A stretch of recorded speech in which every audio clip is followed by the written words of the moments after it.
Então, vamos lá. Eu devo ou não fazer respiração boca a boca? O que vocês acham? Deixa eu virar aqui para o pessoal ver vocês, quando for assistir a aula. Sim ou não? Sim. Quem falou que sim? Como é seu nome? Júnior, por quê? Me fala, deixa eu pegar o microfone para você falar, até para ficar melhor sobre lá. Me fala por que, Júnior, e para os meus alunos, que eu devo fazer respiração boca a boca. Porque precisa reanimar a pessoa se ela estiver mal respirando com água na traqueia, né? Água? Se estiver afogando no rio ou na piscina, vai ser preciso. A lógica sua foi excelente. Eu vou falar sobre afogamento. Quem acha diferente, que não deve fazer respiração boca a boca? Eu acho que depende da situação, né? Olha, nós dois na mesma sintonia, porque eu falei que depende, né? Você não estava lá que eu falei depende, não, né? Não. Então, certo. Fala, Ludeci. Deixa eu levar o microfone pra você aí. Deixa eu ver se tá te pegando. Levanta a mão, Ludeci, pra mim. Levanta a mão. Tá te pegando. Ixi, bem no centro. Fala aí, Ludeci, pro povo, por que depende? Pode segurar e falar. Eu acho que depende porque, de repente, a gente vai fazer uma respiração boca a boca, às vezes a gente vai salvar a vida daquele paciente, mas também a gente pode estar contraindo alguma coisa, né? Alguma doença, alguma coisa assim do tipo. Então, eu analisaria bem, assim, o aspecto do paciente, se fosse uma criança, alguma coisa do tipo, eu acredito que eu não teria tanto receio em fazer.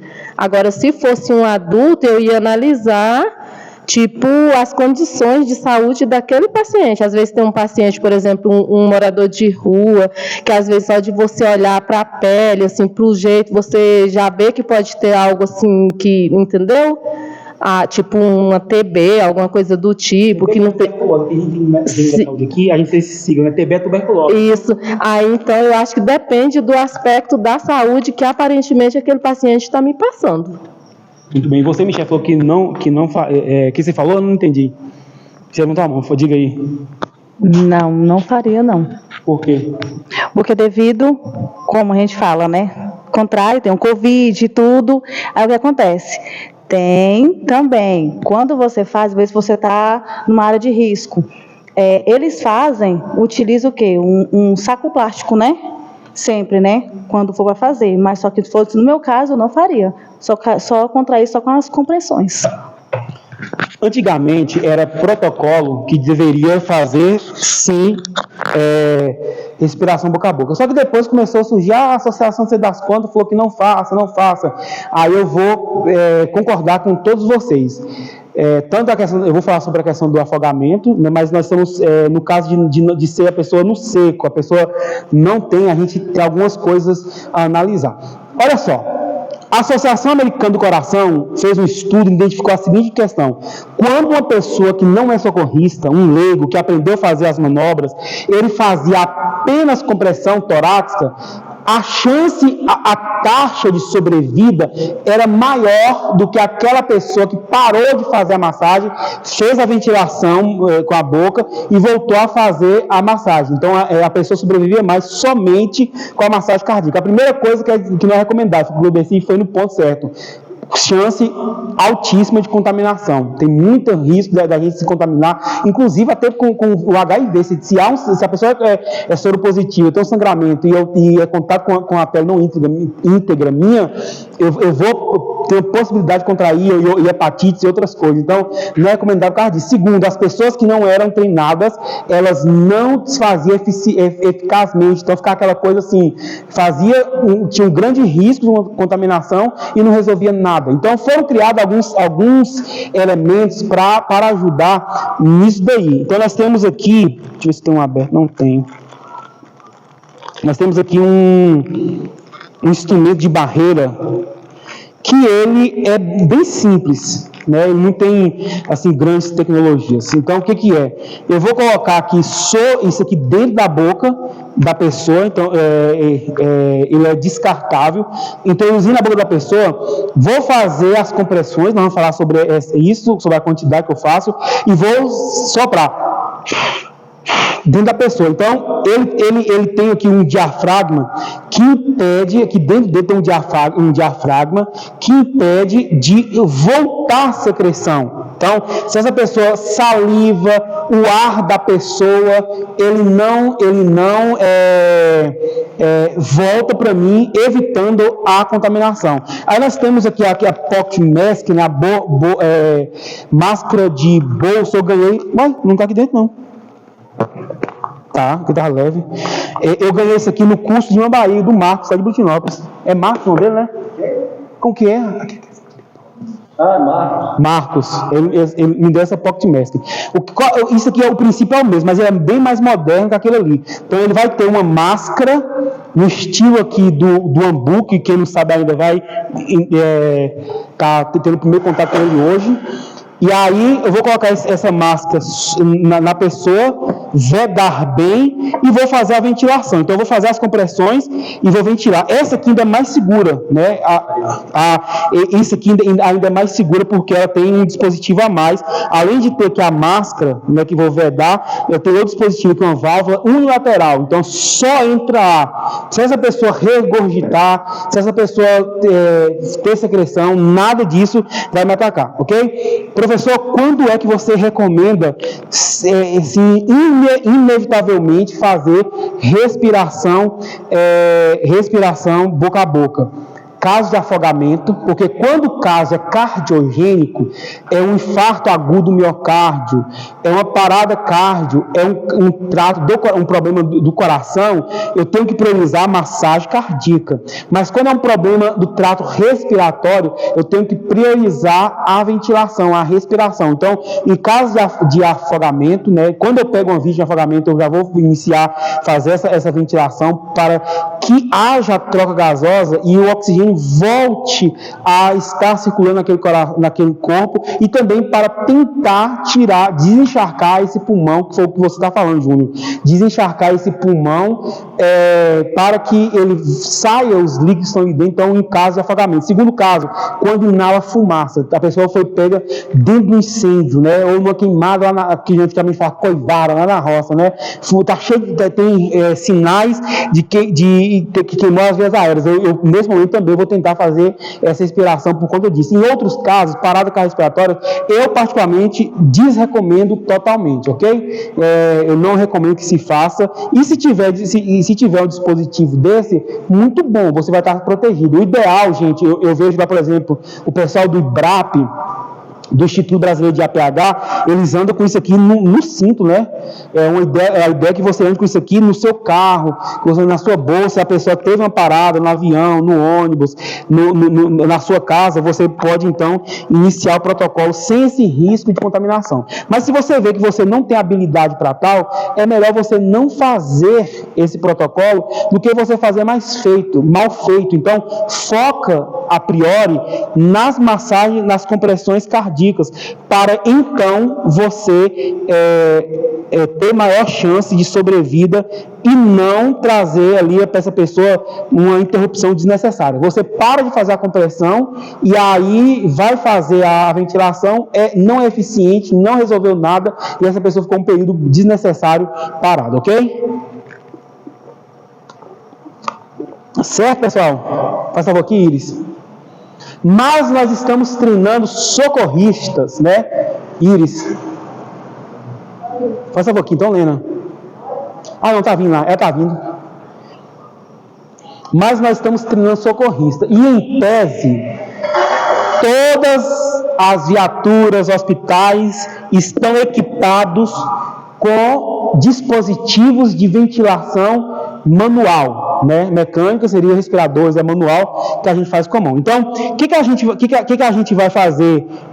Geralmente não. As ambulâncias, as viaturas de suporte básico, ela conta com um condutor socorrista e conta com um técnico de enfermagem. Então, quando a gente vai atender uma ocorrência, são apenas 2 pessoas. E o que mais tem nessa cena são curiosos. Se essa pessoa ela tem habilidade, ela tem competência para me ajudar, eu vou contar com ela no que ela pode me ajudar, né? Talvez, muitas das vezes, a gente vai passando numa ocorrência, você não tem nada a ver com aquilo, né? Aí você vai e para e começa a ajudar. Então, Então, nesse caso, a gente poderia delegar funções, mas quando se trata de uma ocorrência onde eu não tenho um socorrista, o que eu posso pedir para essa pessoa fazer? Eu falo para ela, você pode segurar a cabeça dele aqui para mim, desse jeito, porque nesse momento eu estou desobstruindo vias aéreas, eu estou deixando isso aqui livre para uma possível ventilação. Então, nós temos aqui, o que eu tanto falei de ambuzar, é o AMBU, né?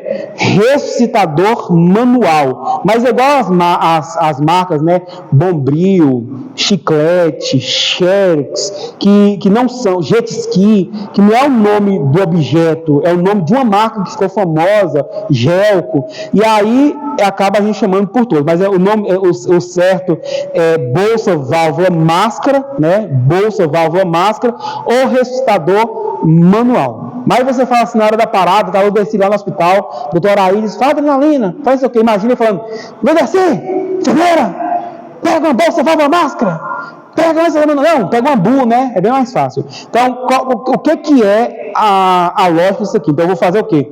Vou acoplar isso aqui no oxigênio, vou colocar isso aqui sobre o rosto e a boca da pessoa, cobrindo toda essa face.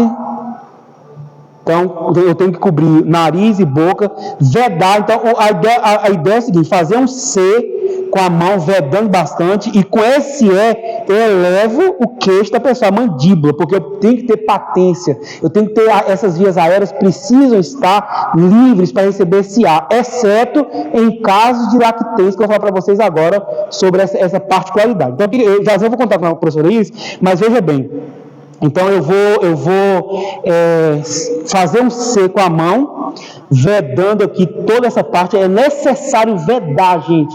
Se tiver mais de uma pessoa, você pode até pedir para a pessoa segurar aqui, para vedar bastante, para que essa respiração ela seja eficaz. Então, primeira coisa, eleva a mandíbula e vedo bem vedado, mas se eu tiver só eu e outro socorrista, eu não vou conseguir ficar segurando com as duas mãos. Então, com uma eu vedo e com a outra eu ventilo, ok? Então, primeiro princípio, elevo mandíbula.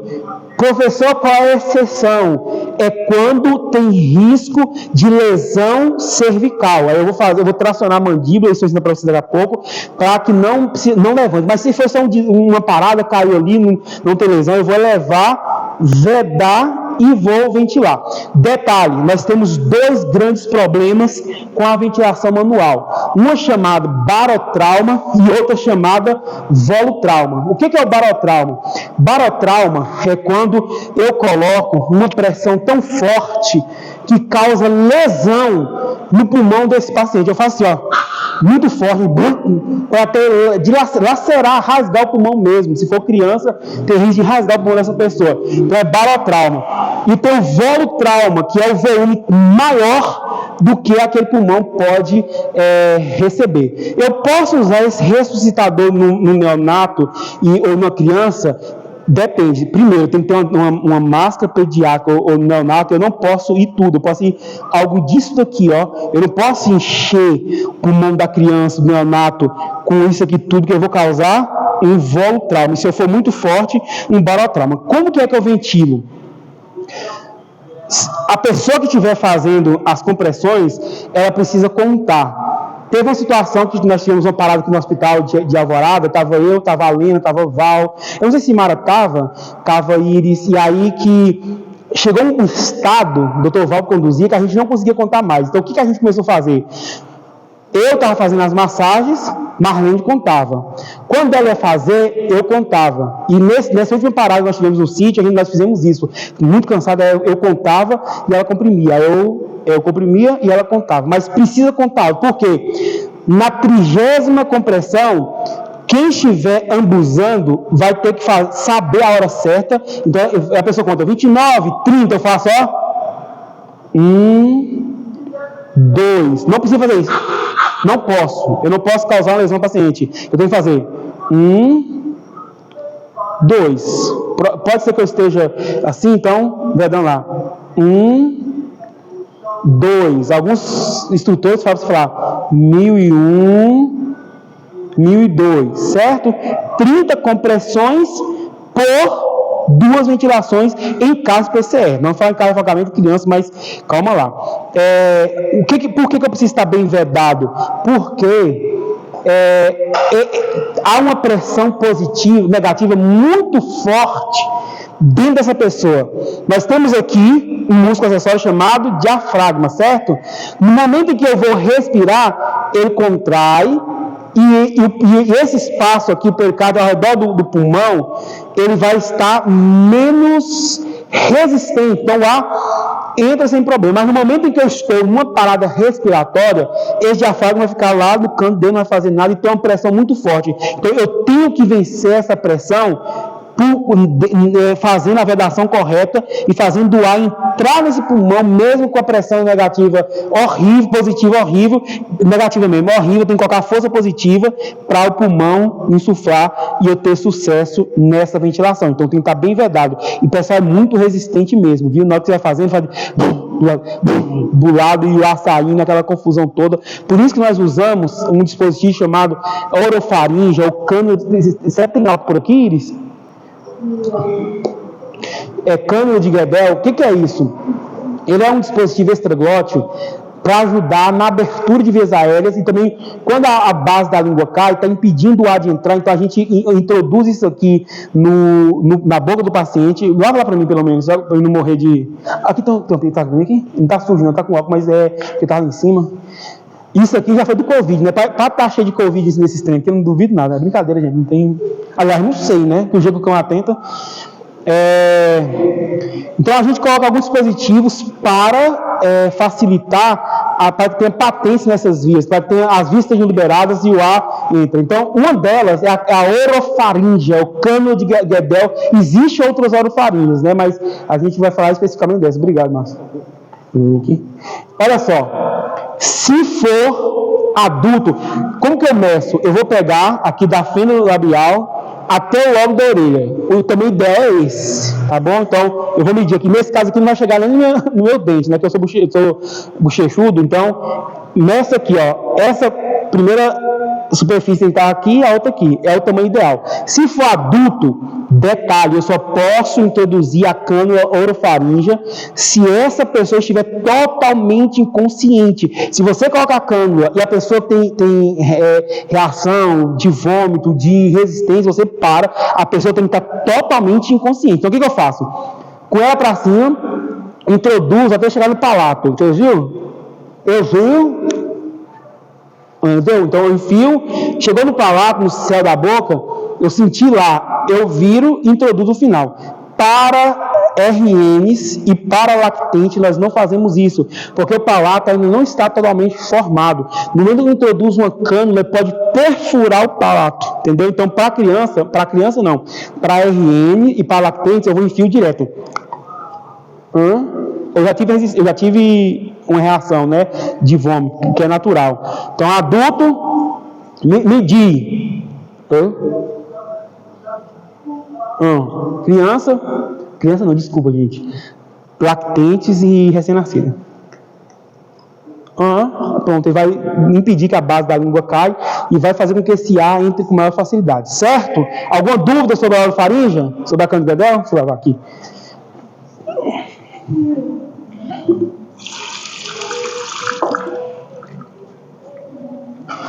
Então vamos agora simular que nós estamos em 2 socorristas e vamos fazer o Márcio e eu, nós estamos dirigindo, a gente faz muito evento assim, gente, tem cavalgada, a gente vai muito junto, a Helena vai com a gente, então eu vou fazer com ele aqui, então futebol, então eu vou fazer o seguinte, deixa lá por enquanto, Márcio, o Ambu, vamos simular que nós dois foi chamado lá no não sei aonde, e aí a gente vai atender essa pessoa. Eu já fiz todo o meu protocolo, eu vi que é uma parada, eu vou falar, Márcio, pega lá o Ambu, eu já vou iniciar, não precisa esperar, eu já vou iniciar.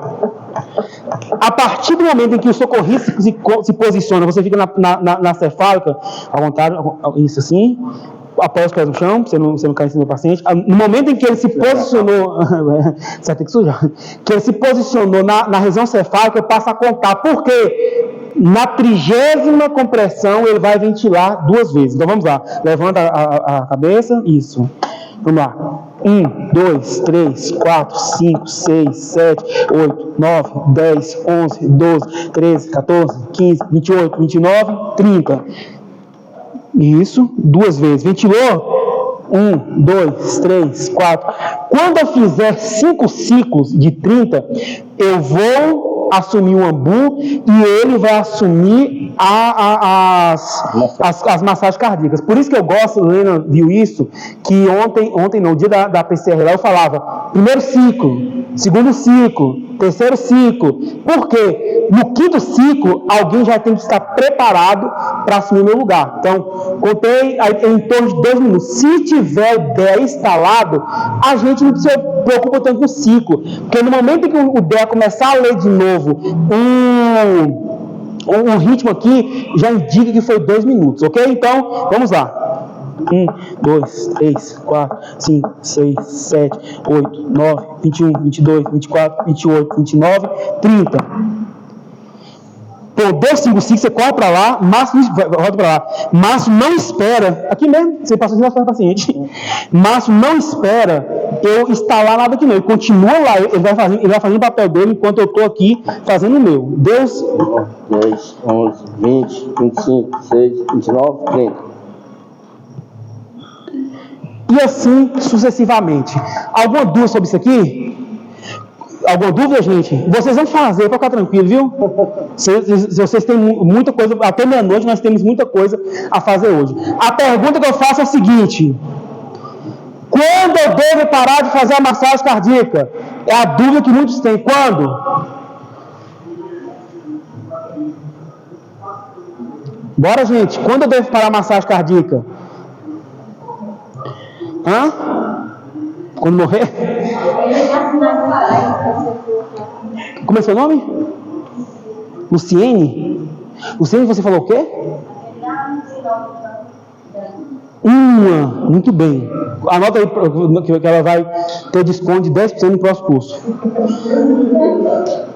Uma das coisas é essa pessoa dar um sinal de retornação à circulação e respiração espontânea. Ela tosse, ela mexe, cuidado, porque cadáver também tem espasmo, cadáver faz pum, solta arroto, e por conta do ar que está saindo, às vezes até fala, ele está falando lá, ó, ele está vivo. Já aconteceu o caso aqui de colocar a arma, doutora Alisté, e falava, ele está vivo lá, o cara peidando lá, né, coitado, soltando os gases, ok? Então, só vou pegar aqui a tela que vai falar sobre quando eu devo parar.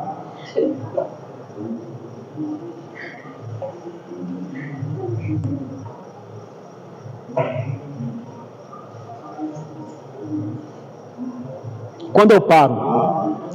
Chegada de ajuda especializada, chegou a USA, chegou o médico. Quando nós chamamos um mnemônio TRM, a vídeo tossiu, respirou, mexeu. Quando você chega a uma exaustão ou quando a cena se torna insegura. Então, tá um risco de explosão, tem gente querendo fazer tiroteio, quebradeira, ou se você conseguir tirar a vítima, bom, senão você deixa ela lá e vai resguardar você e a sua equipe. Essa questão da exaustão, às vezes quem nunca fez, acha o seguinte, nada. Aonde que eu vou deixar uma pessoa parar de fazer massagem nela, que eu estou cansado, eu vou até o fim. Gente, você tem quantos anos, vocês dois? E você? Então, tampa o ouvido, vocês dois. Você tem 18 anos? Quero identidade. Então, para os ouvidos. Imagina você ter feito amor a noite todinha, que seu marido estava 3 meses fora, levantar cedo, ir malhar a perna na academia, voltar a lavar a casa e pegar um plantão de 24 horas. Vai estar você depois de uma PCR. Não é fácil. Não é fácil. Não que eu saiba como é fazer a noite toda, né? Mas só que, imagina isso tudo. Você vai dar com suas pernas tremendo, com a boca seca, vontade no banheiro, aquela coisa toda, você vai quebrar. Então, chega um ponto que você não consegue fazer mais. Aí você assume e fala, realmente nós fizemos tudo que a gente podia. No SAMU, geralmente de 30 a 40 minutos, se não retornar, o médico regulador fala, pessoal, pode parar, não tem mais o que fazer, ok? E dentro do intra-hospitalar, geralmente de 15 a 20 minutos, aí dependendo do médico, a gente faz, já vi falar de 1 hora de RCP, 40 minutos, 1 hora e meia, né? Mas, geralmente de 10 a 20 minutos seria ali algo perto do que eles mandam parar, ok? Então, são esses casos que pode parar. Chegou a ajuda especializada, vai entubar o paciente, vai colocar no avançado, aí você pega e para. exaustão, a vítima voltou ou quando a cena se torna insegura. Um detalhe, nesse dia que a gente estava Val, as meninas numa parada, o médico entubou o paciente, Dr. Valber, e aí eu me posicionei parecendo um príncipe do Egito, né? Me sentindo a bala, me posicionei com ambu para quando ele entubasse o paciente eu ventilasse. Mas o que eu fiz? Eu gosto de mim, que eu falo mal de mim mesmo, então eu não dou exemplo dos outros que erram, eu falo de mim. Eu estava para ambusar o paciente usando máscara. Então, algumas dicas, porque nós estamos formando profissionais para nível básico, mas pode ser que você tenha que ajudar na intubação orotraqueal. Primeira coisa, desconecta a máscara da válvula, ok? Desconectou, então eu já tenho aqui o primeiro passo. Segundo, aspire, isso viu aquela achei. Você vai pegar uma seringa de 20 ml,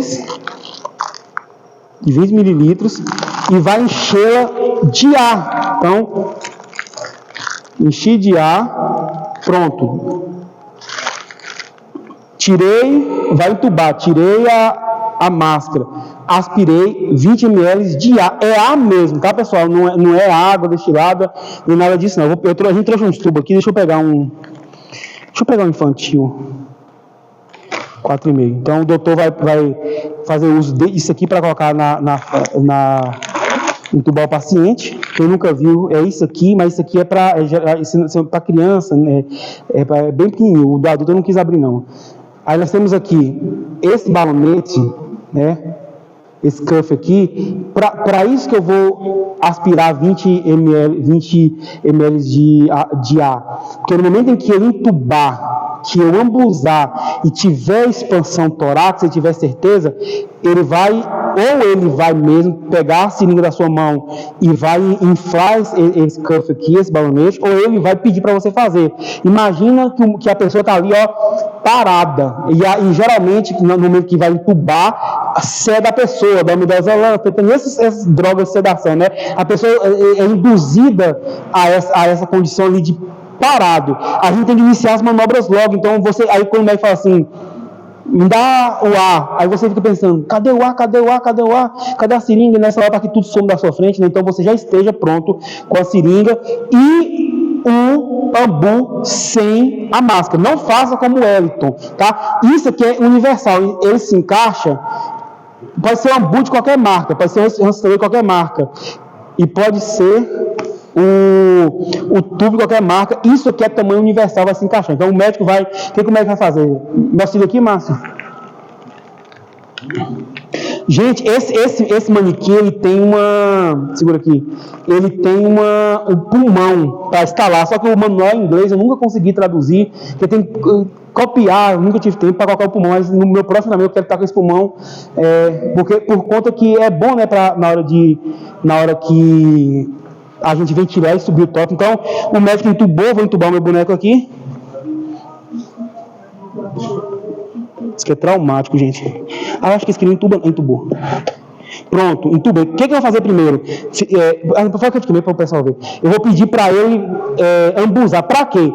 Para eu ver se eu não introduzir esse dispositivo no esôfago, que pode acontecer no meio de emergência, naquela adrenalina toda, do médico, ao invés de colocar na vias aéreas, colocar no esôfago, né? Então isso aqui vai, quando ambusar, vai subir o abdômen, não o tórax. Então, ambusa. Bora?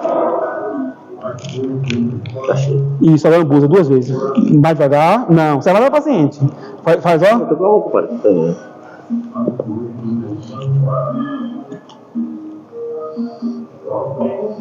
Ele vai fazer a ausculta, tá no pulmão, tá subindo, aqui que vai fazer? Ele vai solicitar então agora a seringa com 20 ml de ar. Eu não sei se vai falar porque pronto. Já está entubado, agora a enfermeira vai vir fazer a fixação disso daqui, ou vai conectar no respirador ou vai continuar abusando. Agora o detalhe, se essa pessoa estiver gente, eu sono assim, é normal, viu? Se eu tiver uma PCR, Enquanto eu tiver, aí eu estou na posição errada, porque vai ficar de cá, para vocês verem. Enquanto eu tiver 100 vias aéreas avançadas, eu faço 30 compressões e 2 ventilações. Se eu tiver entubado, como que é? Agora, deixa eu ser humilde aqui. Ou eu não lembro disso, eu não aprendi, eu aprendi isso com o Sueli. Aí eu fui pesquisar e eu pensei o seguinte: Sebastião está me enganando. Eu fui pesquisar e era verdade.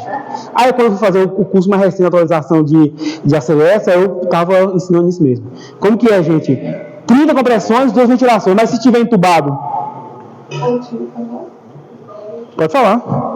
As compressões contínuas e as ventilações cada 6 segundos.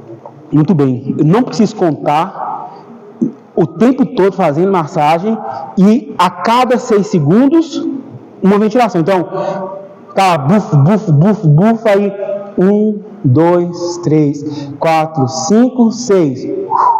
1, 2, 3, 4, 5, 6. E as compressões não param, continua fazendo até um daqueles casos que nós vimos ali, ok? Então a diferença para vias aéreas avançadas, para quem não está com via avançada, está entubado ou não, 30 compressões, 2 ventilações, para quem está entubado, contínua as massagens, as compressões, e a cada 6 segundos nós chamamos de ventilação de resgate, a gente faz então uma ventilação. Alguma dúvida sobre isso aqui? Se vocês fizerem isso aqui, que é o mínimo, vocês vão sobressair o serviço de vocês. Que eu já vi situações, né? Eu falo para você que eu sou muito grato ao Alvorada, que eu aprendi demais. Nossa! Como diz, bens a Deus, né? Mas já vi situações por aí, graças a Deus que não foi aqui, onde o plantonista não sabia onde estava o ambu, não sabia onde estava o oxímetro, não sabia ambuzar, não sabia fazer massagem, não sabia fazer nada. Meus alunos de técnico sabiam fazer um RCP melhor que eles, ok? Então, por isso que nós estamos aqui.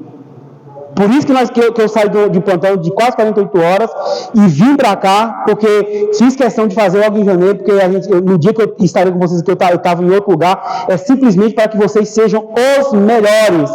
Na saúde não tem espaço para gente medíocre. Lembrando que assim, na hora de estubar, geralmente é o físio ou o médico, mas quando morre, ele fala assim, faz os cuidados pós-morte, né? Não esqueça de tirar, eu só conecto aqui, eu já venho só. Se ele parar, eu continuo puxando, tirar o ar, para quando eu puxar o tubo, não lesionar a traqueia, as vias do paciente, que dentro dela assim, ó. Para que é isso aqui? Para o tubo não sair, entendeu? Não sai. E na hora que eu vou fazer os cuidados, se a pessoa não reanimou, e eu vou fazer os cuidados pós-mortes, né?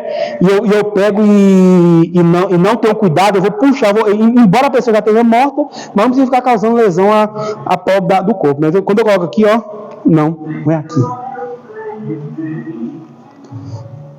É igual a sonda, ele vai vir só, se não vir, você puxa.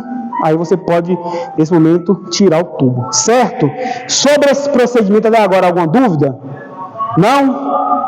Tudo certo, gente? Eu estou preocupado, porque vocês estão tudo assim olhando para mim, que eu vou chorar. Oi? A gravidade do PCR. A gravidade do PCR em questão de uma. Eu não consegui entender essa pergunta. Me ajuda. Tenta me explicar melhor, que eu sou meio lento.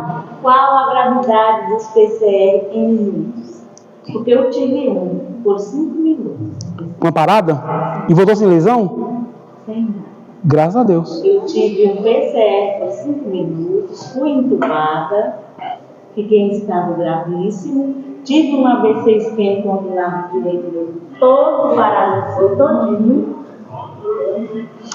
Olha só, eu não sei se Eline, Juliane, Iris, o pessoal saiba de alguma tabela de gravidade por tempo. Eu só sei que a cada minuto parado você tem 10% de morte tecidual. Você teve, tecidual de órgãos, né? Você teve 50% de chance de morrer, ter falência de órgãos, porque você ficou 5 minutos parado, né? Mas você conhece alguma classificação tipo 1 minuto, grau 1, isso eu sei para Escala não, mas deve gerar normal. Isso. Uma vez que não passar o tempo, possa sentir alguma coisa. Mas, assim, de imediato, geralmente não mostra. Você conhece alguma escala? Não. É dúvida mesmo, né? Uhum. Eu vou tentar ver, mas eu acredito que não tenha, viu? Que não tenha nenhum grau. Não tem esse grau. Isso aí tem para afogamento. Mas agora para PCR acho que não.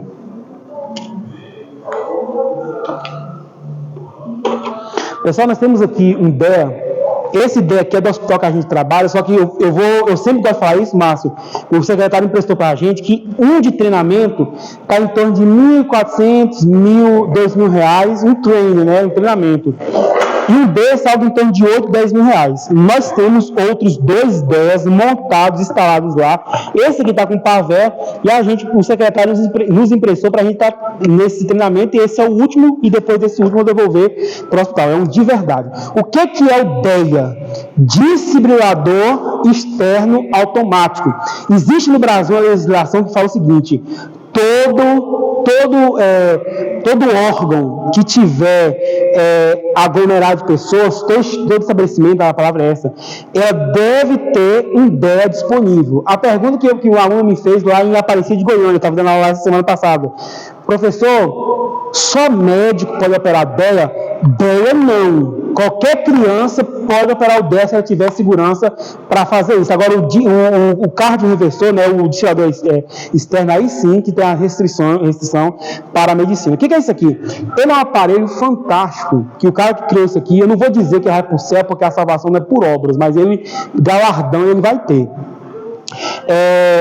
Ele faz, primeira coisa, ele lê o ritmo do coração da pessoa. Então ele vê, aquela pessoa está viva ou está morta? Essa pessoa precisa ou não de um choque? Se tiver recomendação de choque, ele vai estar preparado para dar o choque, mas a decisão final é do socorrista, tá? Tanto que o professor, eu não esqueço o nome dele, mas ele é do Instituto Brasileiro de IBRAP, de APH, é o melhor, o top de hoje de treinamento online de APH são eles. Ele falou que quando ele fez medicina em 2013, ele fez um estudo sobre os DEAs nas viaturas do SAMU de Salvador. E ele descobriu que quando era um ritmo chocável, calma que eu vou explicar o que é isso. Em 98% das vezes, os médicos não aplicavam choque, porque além de a decisão final é do socorrista. Eu estava dando um treinamento no Bahia, com a cabeça dura que eu tenho, né, coloquei as pás em mim. Coloquei aqui, e eu sou taquicárdico. E se eu estivesse sentado, meus batimentos seriam em torno de 123, 125 batimentos por minuto. Eu sentado, e aqui eu estava em torno de 130, 135. E eu agitado, deu taquicardia. No que eu coloquei, ele me recomendou um choque no meio da aula com meus alunos. Graças a Deus que ele tem barreira de segurança. Qual é a barreira? Primeiro ele carrega, depois ele dá o choque. Vou mostrar para vocês os ritmos de uma parada cardiorrespiratória e depois eu falo sobre o DEA, ok? Nossa, já é 9 horas, gente. Tem um cara apaixonado ali, hein? O estádio vai ser lá, né? Quando acabar aqui. Hã? Quando acabar aqui, não vai ser lá. Claro, nós temos que atender a população.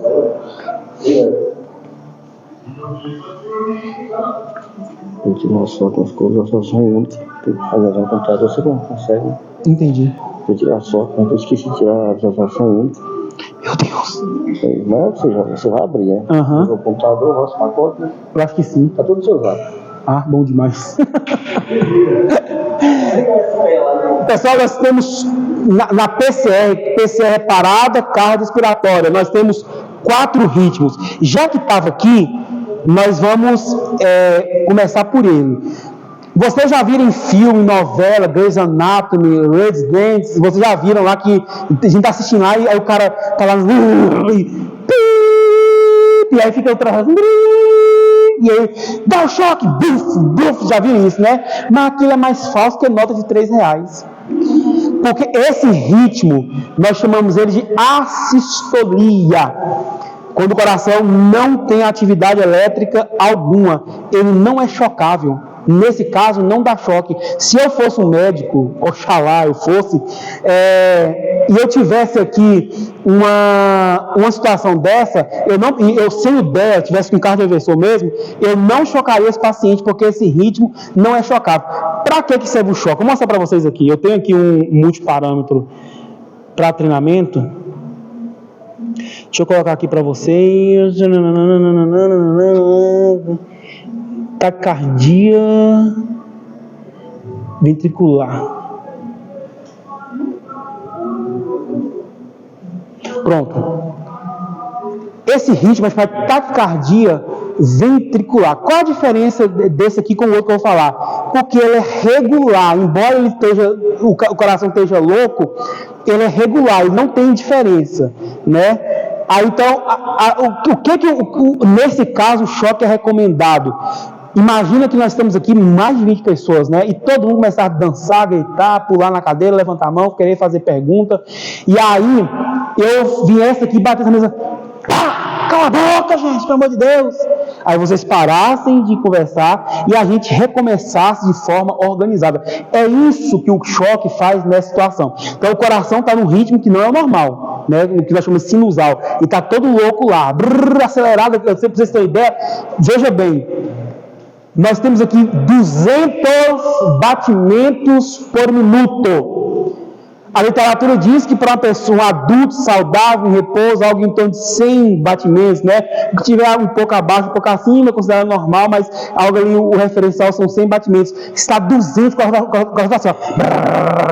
Por isso que está desse jeito. Aí quando a gente vem com choque, o que o coração faz? Ele para e a gente tenta e ora para que ele volte no ritmo normal. Pode ser que depois da taquicardia ventricular, esse coração volte para uma sistolia, e aí nós teremos que iniciar, né, os procedimentos de reanimação, mas já sem choque, ok? Então, primeiro, taquicardia ventricular. Deixa eu ver se eu aplicar um choque aqui, ele vai voltar.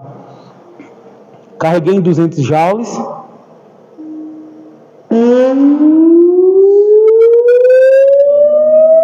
Carregado, choque. Tá vendo, ó? Onde deu o choque aqui, ó? Ele tentou, o choque aconteceu bem aqui, ó. Ele tentou voltar para um ritmo, só que não conseguiu, tá bom? Então nós voltamos. Certamente não voltaria para um ritmo taquicardia, ele voltaria para um ritmo de assistolia. Nós vamos para o segundo ritmo chocável. Pessoal, está dando para entender? Eu sei que eu preciso ser um pouquinho mais claro, até por quando o pessoal que não é da saúde, né? Que quem é da saúde, isso que já está na cabeça, né?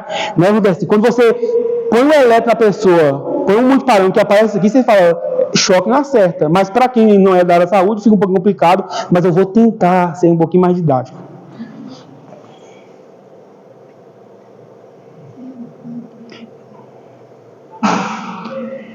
Então, esse aqui, taquicardia ventricular.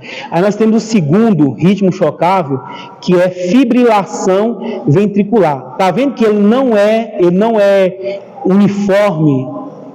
Ele não é uniforme igual o outro faz bonitinho, do mesmo jeitinho que sobe, essa aqui não. Ele estende para, então isso que nós chamamos de fibrilação ventricular, que também é um ritmo chocável. Nesse caso, poderia sim aplicar choque e tentar reverter para um ritmo sinusal. Lembrando que possivelmente pode voltar para um ritmo de assistolia, aquele famoso lá do filme. Deixa eu dar um choque aqui. Bora aumentar esse jogo aqui para 300.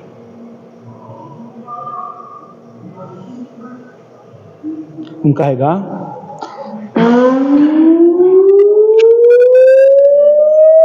Carregado. Choque. Tá vendo? Ele tentou, mas por que ele não voltou para o ritmo sinusal e também não voltou para a sistolia? Porque o meu monitor está configurado para ele estar em assistolia. Nós temos o outro, que não é chocar, chamado de AESP, atividade elétrica sem pulso. Mas eu não tenho AESP aqui, eu tenho o sinusal, que é o mesmo traçado. A diferença, deixa eu ver aqui.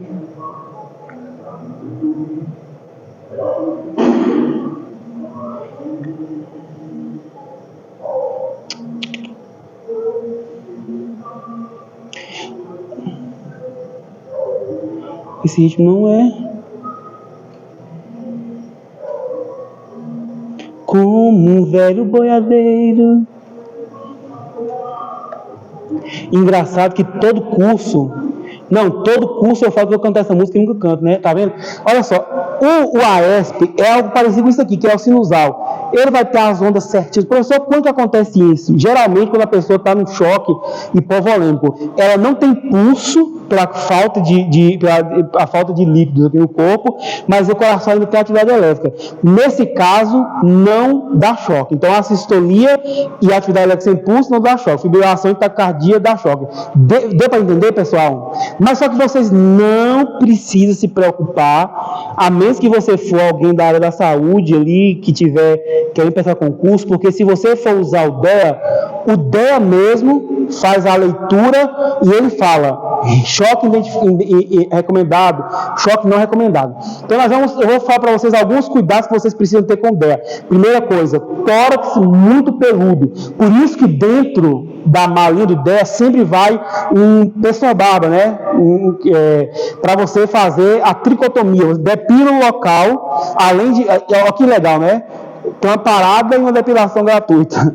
O local... Você vai depilar esse local, nós chamamos de termo técnico tricotomia. Se não essa pá, ela não adere ao tórax daquela pessoa. Segunda coisa, tórax molhado, tirou da piscina a pessoa no PCR. Qual dois riscos? A pá não aderir ao tórax e também tem um choque se administrado e tem uma queimadura na região, porque a eletricidade é conduzida pela água, entendeu? Então tomar cuidado com isso. Quando a pessoa tiver marca-passo, você identificou aqui o marca-passo, você sempre coloca a pá abaixo do dispositivo, nunca em cima, tá? Pode colocar o DEA em pessoas com marca-passo, entretanto, você coloca em cima, abaixo e nunca em cima. O ideal é que essas pás sejam colocadas. O bom dele é que assim, ele mesmo fala com você e ele mesmo mostra onde colocar. Isso aqui, esse micropore, foi uma emergência que a enfermeira Juliane teve. Uma pessoa teve uma parada, a pá não grudava e ela, como uma menina muito proativa e querendo salvar a vida, colocou essas pás. Eu volto a dizer para vocês, isso aqui é do hospital, tem autorização do secretário para estar com ele aqui, mas nós temos outros 2 DEAs lá, de maior tecnologia, para se acontecer alguma coisa. Alguns DEAs têm um monitorzinho que mostra aquele traçado do eletro que eu mostrei para vocês. Então a gente olha e vê. O que a gente usou na última emergência tinha isso mesmo. Então, o local serve aplicar aqui. Algumas literaturas europeias também falam, por exemplo, a pessoa teve uma perfuração aqui, alguma coisa encravada, ou qualquer outra situação, você pode colocar uma pá na frente e outra pá atrás, de modo que o coração fique entre as duas pás, ok? Mas isso é em casos excepcionais. Nos casos normais, a gente coloca uma pá aqui, outra pá aqui e vai iniciar o processo. Então eu vou fazer agora, ligar o DEA e vou mostrar para vocês o que ele vai me indicar fazer e aí vou falar algumas particularidades. Veja bem, quando a gente trabalha no SAMU, nós temos aqui na nossa bota um dispositivo chamado tesoura ponta-romba, ok? Essa tesoura, dentre outras coisas que a gente pode fazer, ela é para cortar a roupa do paciente. Então, por que ela é aqui fácil? Eu estou fazendo as manobras, tanto eu quanto o condutor tem isso aqui, ele vai tirar essa tesoura e vai cortar a roupa da pessoa para iniciar as compressões e a aplicação do DEA, ok? Então, primeira coisa, não pode pôr DEA sobre roupa. Segundo, não pode ter pelo excessivo. E terceiro, não pode estar molhado. Quarto, não pode colocar sobre marca-passo. Depois que eu apliquei as pás, que eu liguei, que eu apliquei as pás, eu vou apenas seguir o que o DEA manda. Então, eu vou ligar esse daqui e vou mostrar para vocês o que ele vai mandar fazer. E eu vou criar uma falsa corrente. Dessa vez eu vou ser esperto, não vou pôr em mim e vou criar uma falsa corrente. Paciente adulto. Por que adulto? Porque as pás têm pediátrica adulta. E como já está adulta, ele vai expor. Esconda o tórax. Puxe a aba verde e retire as pás. Isso aqui, eu já tirei a pá. Separe os eletrodos. Aplique as pás no tórax do paciente, conforme a figura. Pressione as pás firmemente. Agora eu vou criar uma falsa corrente aqui, gente. Puxe a acho que aba dá verde certo. e retire. Verifique as pás.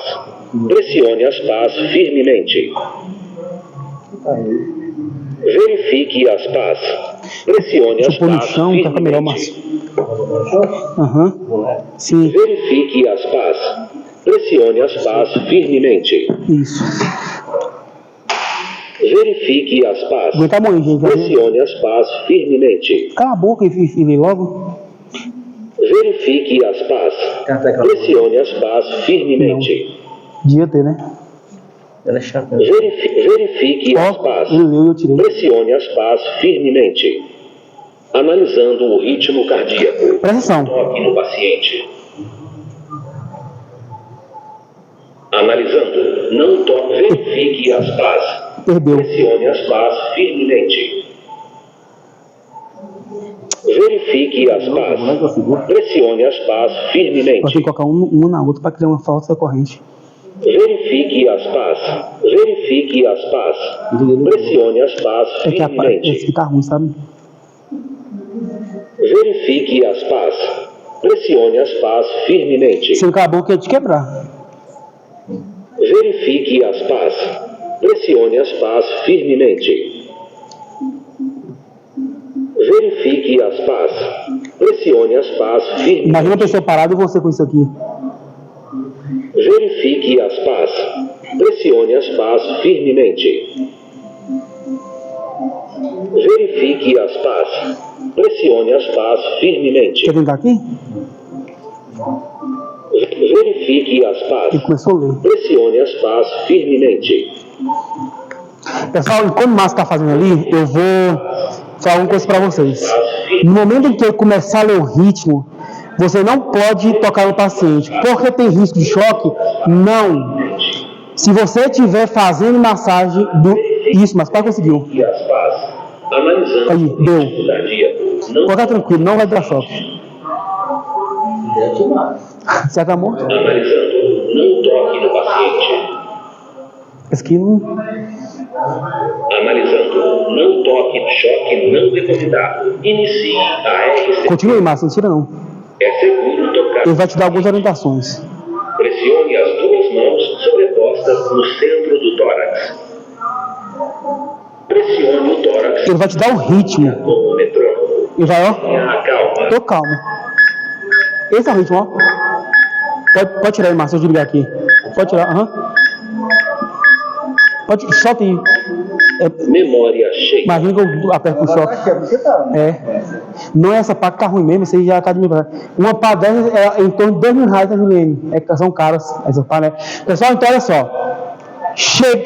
Cheguei no local de uma PCR. Já tem uma pessoa fazendo as compressões. Se não tiver cortado a roupa, rapidamente eu corto a roupa da pessoa e faço a aplicação. O recomendado é que a gente coloque o DEA próximo à região da cabeça da pessoa, a região cefálica, para ficar mais fácil de operar. Então, coloquei aqui, fiz a aplicação das pás, tem pás adultas pediátricas, e durante o período em que estiver lendo o ritmo, vocês não tocam no paciente. Não é porque tem risco de choque, tem uma barreira de segurança, que também vai confiar, né? Mas é porque se você estiver pressionando, vai criar um falso ritmo e vai deixar a leitura, não vai ser fiel, não vai ser fidedigna. Então não toca.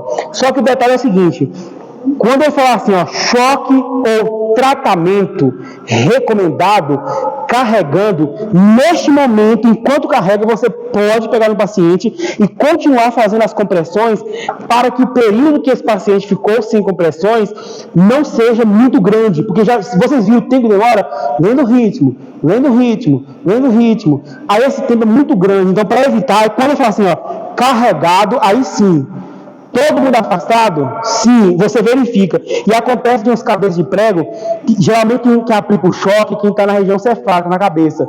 Dessa pessoa, colocar as pernas na cabeça, aplicar o choque e tomar um choque junto dessa pessoa. Então, todo mundo afasta, inclusive quem tiver tocado na maca de ferro, de metal, né? Então, vocês se afastam, aplicou o choque, vai falar, reinicie as manobras, as compressões, ok? Pode ser que essa pessoa volte no ritmo sinusal, normal, voltou. Pode ser que ela volte no ritmo assistolia, coração não tem atividade, taquicardia ou fibrilação ventricular, ok? Isso aqui salva a vida. Se você souber conectar as pás, ligar e colocar na pessoa, ele manda você fazer todo o resto. Não pode esquecer que quando indicar o choque ou o tratamento, você, depois que eu dizer que está carregado, você administrar esse choque, tá bom? Porque senão você fica esperando. Aqui, ó, no caso dessa ideia, tem eu vou mostrar aqui para o pessoal, nós temos aqui esse dispositivo que o socorrista, ele que define dar ou não choque, certo? Dúvidas? Dúvidas, gente? Vamos ver na prática, né? Vamos lá. Quem aqui é segurança? Ivanete, Júnior, seu nome é? Valmir, quem mais? Vamos numa situação hipotética. Eu já trabalhei em algumas festas em que eles estão, né? E esse povo passa com cara ruim, uma fila assim de... Sem encosta nele, dá uma paulada. Digamos que vocês estão lá na festa, na Alvorada Folia, no meio do palco, cantam Quando o ônibus... Essa música me traz uma regulação ruim de eleição, Deus me livre. Porque eu perdi a eleição, gente. Minha prefeita perdeu, mas já sei. Mas o meu prefeito ganhou em sítio, não importa. Brincadeira, gente, eu não me esse tempo. Só para comprar um pouquinho, por que Renan fala que você gosta de SAMU e de cobrir? Aí eu falo assim, o Elton evangélico não vai em festa, mas junta ele em Lena e eles vão fingir para a festa, dizer que vai trabalhar para passar da festa. Vocês estão no meio do povo e alguém caiu, não tem sinal de embriaguez, né? E aí você olhou, chamou fulano, não reagiu, você identificou uma PCR, uma parada cardiorrespiratória. O que vocês fazem? Liga para SAMU. O SAMU está lá na tenda, eu estou lá, ó, com meu botinho. Sim, mas igual ano passado, no Alvorada Folia, porque só no motivo, tinha uma moradinha, eu e a Bonete estava trabalhando. Teve um rapaz que passou, estava bêbado e estava falando coisa por coisa. E até na madrugada SAMU ligou na central. A central acionava a viatura aqui. Aí que ela chegou lá e vocês lá, assim, posto de tal, aí que achou o espalho disso. Mas o que você faz? A pessoa está com parada cardiorrespiratória aqui na sua frente. Cadê a outra Ivanete? Tem duas Ivanetes aqui na turma. Tem outra? Sim. Você? Olha só, levantou. Não é só por curiosidade. Você espera o SAMU chegar, chama o médico. Espera o SAMU chegar.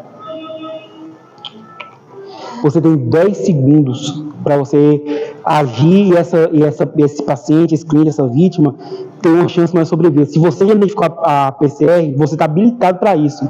Se você não saber fazer massagem cardíaca, esses treinos, você estava dispensado. Até vou falar um pouquinho sobre omissão de socorro, mas se você sabe, joelho no chão, massagem, fala, chama o SAMU lá, né? Liga, nesse caso que está em festa, geralmente a gente vai sem regulação, né? Na festa, tipo, na última vez que a gente veio, não sei que dia foi, Lena, a polícia quebrou a cara de um lá, a gente foi fazer o curativo sem regulação, porque é uma coisa, né? Mas você inicia imediatamente, não espera. Às vezes tem alguns hospitais que a pessoa para, o médico está em casa, espera o médico chegar para ele dizer que reanima ou não. Existem uns casos de exceção. Primeiro, pessoas em fase terminal, oncológica, está morrendo lá de câncer. A pessoa parou, a gente não tem indicação de reanimação. Quando a pessoa também assina um termo antecipado, falando, se eu morrer, não é para me reanimar. Entendeu? Eu vi até um cara que escreveu assim, ordem para não reanimar, doador de órgãos, entendeu? É uma tatuagem. Nesse caso, quando a gente vê que não tem o que fazer, por exemplo, a pessoa levou um tiro, perdeu todo o sangue, parou. E aí? Eu tenho banco de sangue em Mambaí, em Dona Nova, em Cidadinho, em Formoso? Eu vou reanimar para quê? Como? Por qualidade. Mas se a pessoa está no estado, assim, digamos assim, um estado clínico normal, não tem nenhum tipo de indicação que não reanima, você inicia imediatamente. Não precisa esperar médico mandar, não sei quem mandar, se mandar, você tem por obrigação de iniciar no máximo 10 segundos e já mandar chamar ajuda. Aí a ajuda chega e você passa. A bomba é sua, certo? Fala, Romir. Não, eu tô falando assim, quando a gente foi fazer a formação lá em Barreiras, aí o professor estava falando, se a gente não prestar o primeiro socorro também no exercício da função, comissão socorro. Pessoal, vamos falar um pouquinho. Eu até pulei esse slide por conta que ele é muito. Mas primeiro vamos no intervalo? Que horas são aí? Não sei. Então tá, bora Cláudia. Nossa, passou rápido, hein? É que eu converso muito. Né? Veja bem, omissão de socorro, existe uns porém disso daí. Eu chego, eu não tenho nenhuma formação de saúde, eu não tenho nenhum treinamento de meu socorro, eu chego no local do acidente, então tem uma vítima lá encarcerada, toda quebrada e gritando. Eu sou obrigado a tirar essa vítima de lá? O meu socorro pode ser chamar a ajuda, meu Deus, a polícia corre, gente. Chamar a ajuda especializada, sinalizar a cena, segurança da cena, mas eu não sou obrigado a colocar a mão na pessoa ali e tirar aquela pessoa de lá. Se você não tem preparo para uma coisa, até o profissional da enfermagem, eu posso me negar a fazer um procedimento se eu não tenho segurança e habilitação para tal. Então você não tem obrigação de pegar e fazer coisas que você não sabe. Tipo, eu vou, sei lá, esse caso, a pessoa caiu lá, acidentou e eu sou obrigado, não. Agora, se você consegue ajudar, são outros 500, ok? Então, é bem interessante a gente ficar atento a essas coisas. A omissão de socorro nem sempre é você deixar de fazer aquele procedimento. Pode ser chamar ajuda, pode ser chamar a polícia, chamar o SAMU, sinalizar, isolar a área, né? Para que, tipo, tá na BR, colocar a sinalização para não vir uma carreta passar em cima de terminar de matar, certo? Mas tá falando na questão quando você está em serviço, né? Sim, mas ele já aprendeu bem, já aprendeu. Ótimo. Então, nesse caso, você estaria incorrendo em omissão de socorro.